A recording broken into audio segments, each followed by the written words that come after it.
കഴിഞ്ഞ ദിവസമാണ് വയനാട് ഉരുൾപൊട്ടലിലെ ദുരന്തബാധിതരായ ചൂരൽമല മുണ്ടക്കൈ നിവാസികളെ പുനരധിവസിപ്പിക്കാനുള്ള ടൗൺഷിപ്പ് പദ്ധതിക്ക് ബഹുമാന്യനായ കേരളത്തിൻ്റെ മുഖ്യമന്ത്രി തുടക്കം കുറിച്ചത്. തകർന്ന വീടുകൾക്ക് പകരം പുതിയ വീടുകൾ നിർമ്മിക്കുക എന്നത് മാത്രമല്ല സർക്കാർ പദ്ധതി.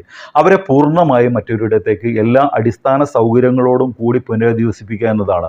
റോഡുകളും വിദ്യാഭ്യാസ സ്ഥാപനങ്ങളും ഷോപ്പുകളും കളിസ്ഥലങ്ങളും വായനശാലകളും അടക്കം എല്ലാ സൗകര്യങ്ങളോടും കൂടിയ പുതിയ ടൗൺഷിപ്പുകളാണ് അവിടെ ഒരുങ്ങുന്നത് അവർക്ക് വേണ്ടിയിട്ട്.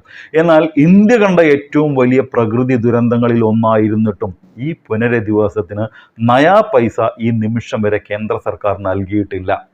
ദുരന്തം നടന്ന കൃത്യം 10-ാം നാൾ നമ്മുടെ പ്രധാനമന്ത്രി മോദി വയനാട് സന്ദർശിച്ചതും ഒരു കുഞ്ഞിനെ ഓമനിച്ചതും അത് വീഡിയോ എടുത്ത് പ്രചരിപ്പിച്ചതും കൂടെ ഉണ്ടാകുമെന്ന് പറഞ്ഞതും നമ്മൾ മറന്നിട്ടില്ല. അന്ന് അദ്ദേഹത്തിന് ഒരുക്കേണ്ടി വന്ന യാത്രാ ചെലവും സെക്യൂരിറ്റി ചെലവും കോടിക്കണക്കിന് രൂപയാണ്. അത് സംസ്ഥാന സർക്കാർ വഹിക്കേണ്ടി വന്നു. ചുരുക്കി പറഞ്ഞാൽ നഷ്ടമാണ് അദ്ദേഹത്തിൻ്റെ വരവ് കൊണ്ടുണ്ടായത്. ഈ നിമിഷം വരെ 5 കാശ് കേന്ദ്ര സർക്കാർ തന്നിട്ടില്ലെന്ന് അറിഞ്ഞിട്ടും നമ്മുടെ മുഖ്യധാരാ മാധ്യമങ്ങളിൽ മഹാഭൂരിപക്ഷവും ഇക്കാര്യം ജനങ്ങളോട് പറയാൻ തയ്യാറാവുന്നില്ല. പകരം സംസ്ഥാന സർക്കാരിന് ഇടക്കിടക്ക് പഴിചാരാനാണ് നിരന്തരം ശ്രമിച്ചുകൊണ്ടിരിക്കുന്നത്. NDRFിലേക്ക് കേന്ദ്രം പണം തന്നില്ലേ എന്നാണ് ചില മാധ്യമങ്ങളും UDFകാരും സംഘികളും ആവർത്തിച്ച് ചോദിക്കുന്നത്. ബോധപൂർവം ജനങ്ങളെ തെറ്റിദ്ധരിപ്പിക്കാനാണ് അവർ ശ്രമിക്കുന്നത്.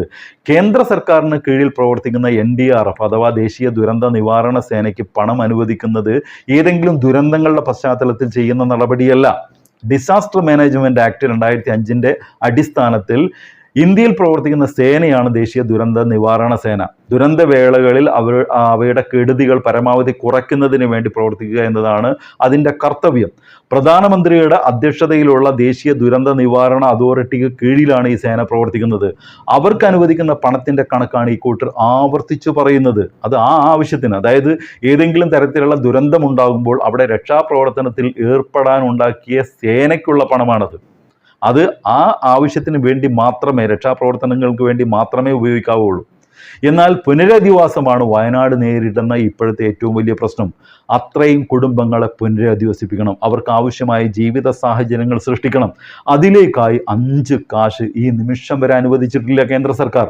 എന്നാൽ ഇതിനേക്കാൾ എത്രയോ ചെറിയ ദുരന്തങ്ങൾ ഉണ്ടായ BJP ഭരിക്കുന്ന സംസ്ഥാനങ്ങൾക്ക് കേന്ദ്രം വാരിക്കോരി കൊടുക്കുന്നു. പക്ഷേ ഇക്കാര്യങ്ങൾ പൊതുവിൽ എല്ലാ മാധ്യമ പ്രവർത്തകരും മറച്ചു വയ്ക്കുമ്പോൾ അത് കൃത്യമായി കണക്ക് നിരത്തി പറയുന്നുണ്ട് റിപ്പോർട്ടർ ചാനലിലെ ഡോക്ടർ അരുൺ കുമാർ അവരുടെ മീറ്റ് ദ എഡിറ്റേഴ്സ് പ്രോഗ്രാം